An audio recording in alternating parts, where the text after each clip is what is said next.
வணக்கம் குருஜி. வணக்கம் சார். இப்போ செவ்வாயோட பயிற்சி ஏப்ரல் மாதம் 2ஆம் தேதி. இந்த செவ்வாயோட பயிற்சி அதனோட இன்ட்ரோ மட்டும் கொஞ்சம் சொல்லிடுங்க. ஆன்மீகம் ப்ளஸ் நேயர்கள் எல்லாருக்கும் ஜோதிட குருஜியின் இனிய வணக்கங்கள், வாழ்த்துக்கள். இந்த காணொலியில் நம்ம பார்க்க போகிறது செவ்வாய் பகவானின் பயிற்சி. நீங்கள் சொன்ன மாதிரி 2 ஏப்ரல்லேருந்து 11/5/2026 வரைக்கும் இருக்குது. கிட்டத்தட்ட 40 நாட்கள் இந்த செவ்வாய் பகவான் மீன ராசியில் சஞ்சாரம் பண்ண போகிறார். மீன ராசி நீர் ராசி, நீர் ராசியில் இந்த நெருப்பு கிரகம் ஒரு செவ்வாய் அங்கே சஞ்சாரம் பண்ண போகிறார். கூடவே சனி பகவான் அங்கேயே இருக்கார். ஸோ சனி பகவானோட இந்த செவ்வாய் சேர்ந்துட்டு 40 நாட்கள் அங்கே இருக்க போகிறார். இந்த சனி பகவான் செவ்வாய் பகவான் அப்படின்னாலே உங்களுக்கே தெரியும், செவ்வாய் கொஞ்சம் வேகம் ஜாஸ்தி, ஆனால் அதே சனி மந்தம். ஸோ இந்த கான்ட்ராவர்சி தான் எல்லா இடத்துலையுமே கொஞ்சம் ப்ளஸ் ஆர் மைனஸை கொடுக்கும்.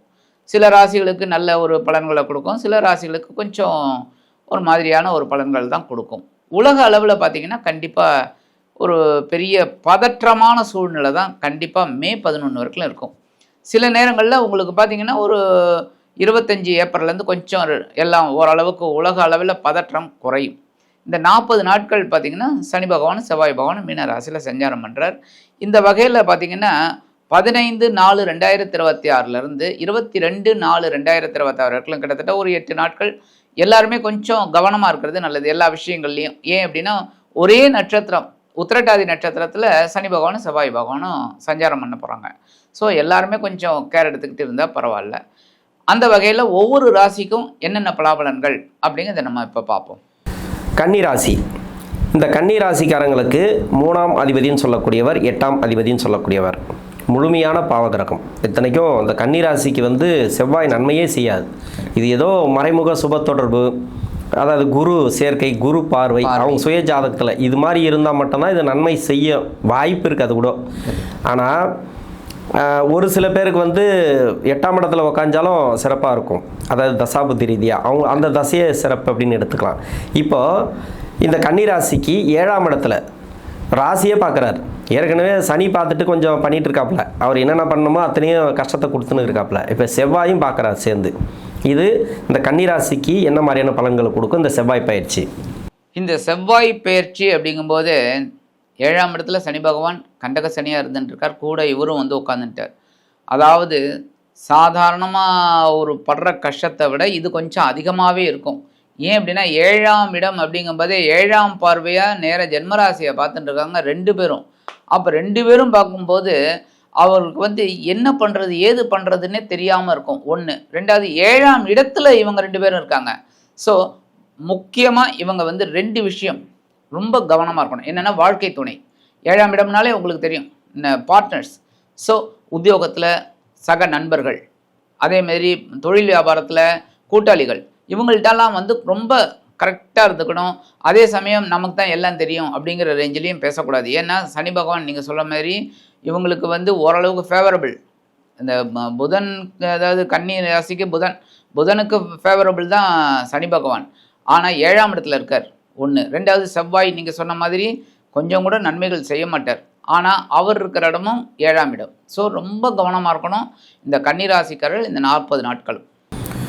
படிக்கிற குழந்தைகள் இருக்காங்க இல்லையா, 16 to 22, இவங்களுக்கு படிப்பு ரீதியாக எதனா டிஸ்டர்ப் பண்ணுமா? படிப்பு ரீதியாக அப்படி டிஸ்டர்ப் பண்ணிச்சுனாக்கா அவங்களோட முயற்சி எந்த அளவுக்கு இருக்கணும் செவ்வாய் பயிற்சிக்கு? ரொம்ப ரொம்ப கான்சன்ட்ரேட் எடுத்து தாங்க படிக்கணும் இந்த குழந்தைகள். வேறு வழியே இல்லை. நல்லா படிக்கணும் அப்படிங்கிற ஒரு வெறியோடு இவங்க படித்தா தான் முன்னேற்றம். ஆனால் இப்போ புதன் பார்த்திங்கன்னாக்கா இவங்களுக்கு ஓரளவுக்கு நன்மையாக இருக்கார். ஏன்னா ராசிநாதன் அப்படிங்கிறனால நன்மையாக இருக்கார். ஆனால் அவரும் பார்த்திங்கன்னா 7ஆம் இடத்துக்கு வரப்போகிறார். அவர் இங்கே நீச்சம் அடைகிறார்.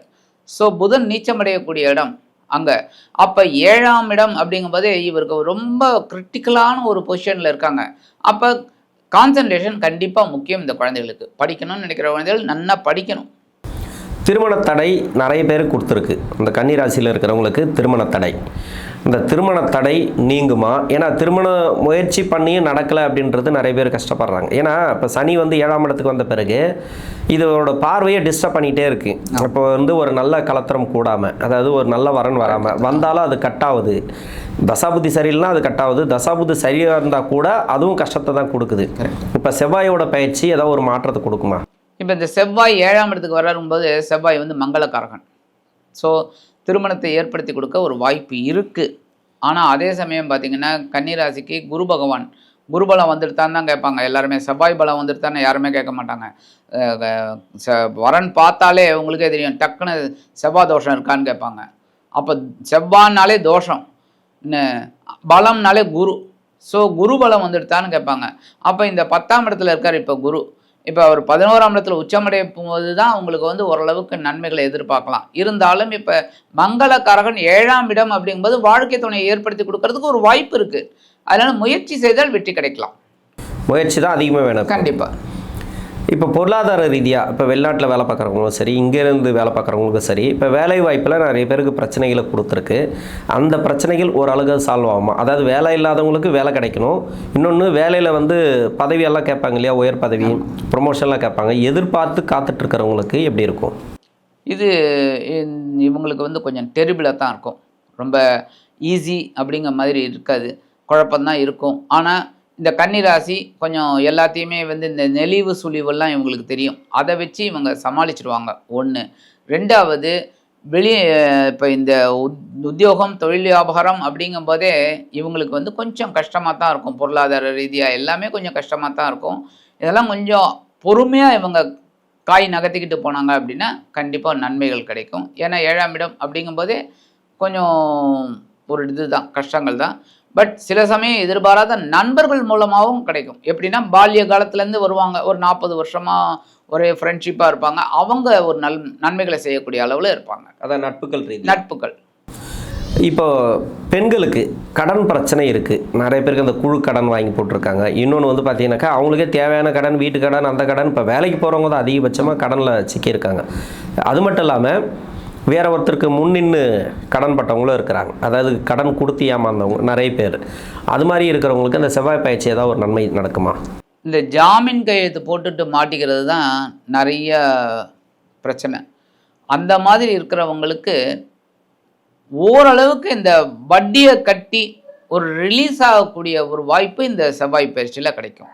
முழுமையாக அடையலை அப்படின்னாலும் ஓரளவுக்கு அவங்க அந்த அட்ஜஸ்டபிளாக கொஞ்சம் ஒரு 50%ஆவது அடைச்சிட்டு ஓரளவுக்கு நிம்மதியாக இருக்கக்கூடிய ஒரு சூழல் இந்த செவ்வாய் பயிற்சியில் கிடைக்கும். பரிகாரம், இந்த கன்னிராசிக்கு இந்த பரிகாரம் பண்ணிங்கனாக்கா இந்த மாதத்தில், அதாவது இந்த செவ்வாய் பயிற்சிக்கு 40 நாட்களுக்கு ஒரு நல்ல ஒரு மாற்றத்தை எதிர்பார்க்கலான்னாக்கா கன்னிராசிக்காரங்க என்ன பரிகாரம் பண்ணணும்? 2 முக்கியமாக கந்தசஷ்டி கவச்சம். ஏன்னா மனசில் ஒரு பாரம் குறையும், உடம்புல ஆரோக்கியம் கிடைக்கும், இவங்க எடுக்கிற காரியங்கள் நல்லபடியாக இருக்கும். கந்தசஷ்டி கவச்சம் தினந்தோறும் பாராயணம் பண்ணுறது ரொம்ப நல்லது. தெரியலனாலும் பரவாயில்லை, எதுலையாவது போட்டு கேட்குறது ரொம்ப விசேஷம்.